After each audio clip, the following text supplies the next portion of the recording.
Oh, yeah. I'm so happy. I finally, after I think 8-9 months, have got my new toy up and running. For me, toys, you know, it was either between the McLaren or voila. Tools always went out with me. I'm not kidding you. You know, I'll keep driving a Dodge Caravan, and I'm happy as long as I got my toys, which are tools, and my wife has figured that out after 38 years. But anyway, we want to start proving some of the things that people are telling us. We're gonna put a truck up here that we did a full build on. Okay, so we've done a lot to this truck. I mean, we've done transmission, transfer case, differential with a locker. We did AFR heads, we did a stroker kit in it, a Molnar stroker kit. Shout out to Tom Molnar. Yeah. ARP studs, main studs, head studs, performance rods. It's got just about everything you can do in it. Yeah. We did new rockers in it with bushings in the rockers instead of the roller bearings. Yeah, which is what we had fail on, what was the Viper? The Viper fail, I mean, it's a pretty common failure, those needle bearings will fail. So we just kind of got them all the best parts we could for reliability, and it's a ripper. I'm really curious to see the speed of air pistons, but Bill was telling us that we have to load at a lower RPM. For the diesels. For the diesels. For the diesels, to get good readings on the diesels, yeah, it's a totally different pull than what we're doing on the gassers. Some of our difficulty that we're gonna have is a before and after, because most of the engines that you're doing come to us blown up.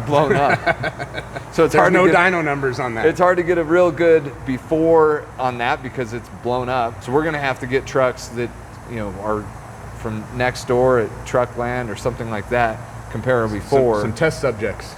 Yeah, some test subjects, and then just compare a similar vehicle and the after results. Right. You know, Dad's all about getting those numbers and figuring out exactly what we're building. So this is just another step to be accurate and to confirm what we're actually building. So we have gotten this dialed in, and there will be lots more pulls on this thing with those speed airs. We finally got training on it. We've got it up and running, installed. We've got a couple of guys here from Superflow. We're so excited. We're gonna get our dyno up and running. So we're here for training today. We're going to train his employees on how to use our chassis dynos. You first have to collect good data before you can make good decisions. All right, let's get to it. You really don't need to calibrate these that much unless you really set up custom configured pages for whatever you need. You see the big truck rear disc brake that gets absorbed into the eddy so that it actually slows straight forward like this and then cross too. This is the same as the other one, that much at all for no reason. A lot of crate motors. That voltage is now decreasing as you're taking it. Because you've overloaded it, it's going to give us some good values. It could potentially take 20 seconds to go from 30 to 70. We've done some pulls on it. We're ready to kind of play with it a little bit. So Brian, say hi. Hello. We're gonna get this thing hooked up. We still got some things to do to make it a little nicer. Trust me, I'll do it. I'll get a little better computer bench than this. Yeah. All right, well let's get a truck up on here and get to pulling.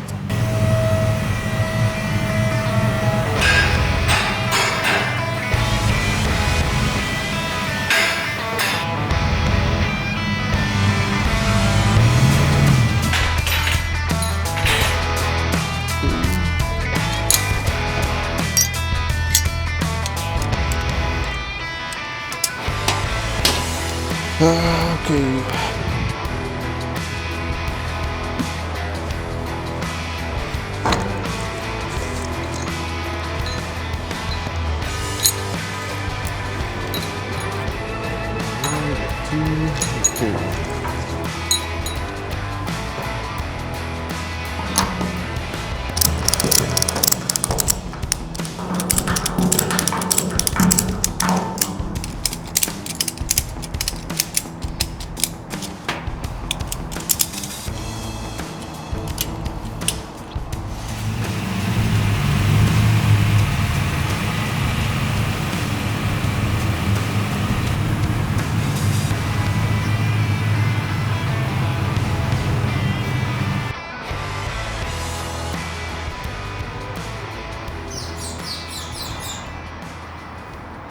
Everybody, go easy with the criticisms.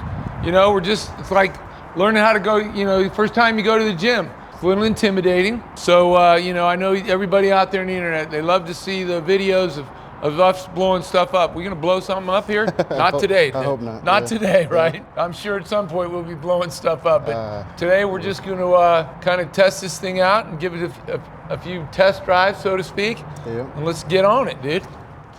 You know, this is pretty exciting for me, actually. Every time I buy a new piece of equipment, I'm gonna just tell you, since I started this, from a wrench to my first welder, to my first mill, lathe, I'm still a kid, man. Let's go see what my toy can do. You don't trust me? I trust you more than you know. You know that? Yeah. It's nice to sit in here with you, dude. So there's different types of tests. Uh-huh.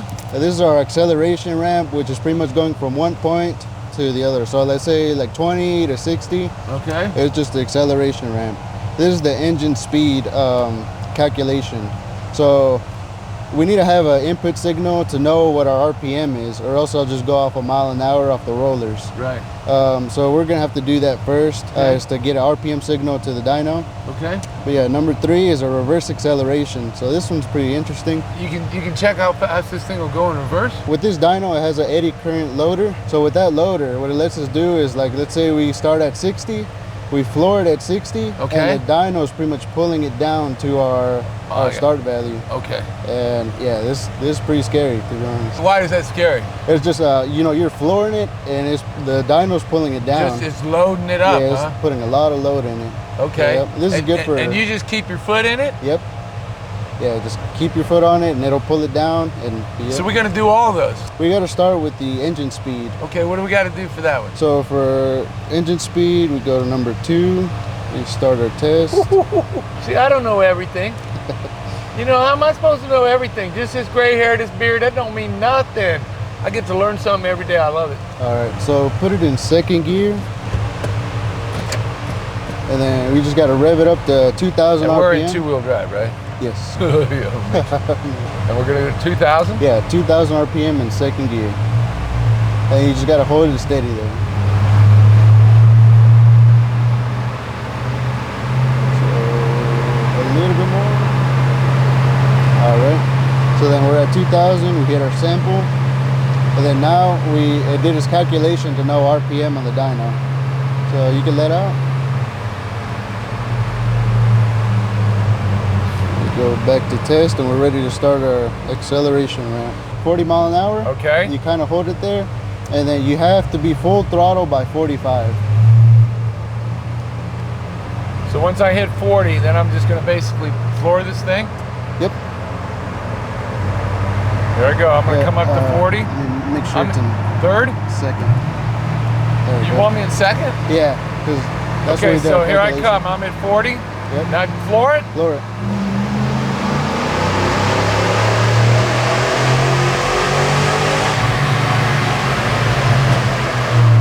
That's kind of scary. Okay, You're seeing the revs go up, man. You're redlining it, and it's not moving.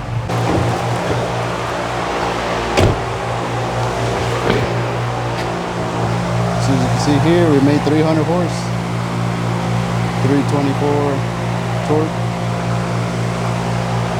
So I let off of it. I did. At $6 grand, that's when I let off. Yep.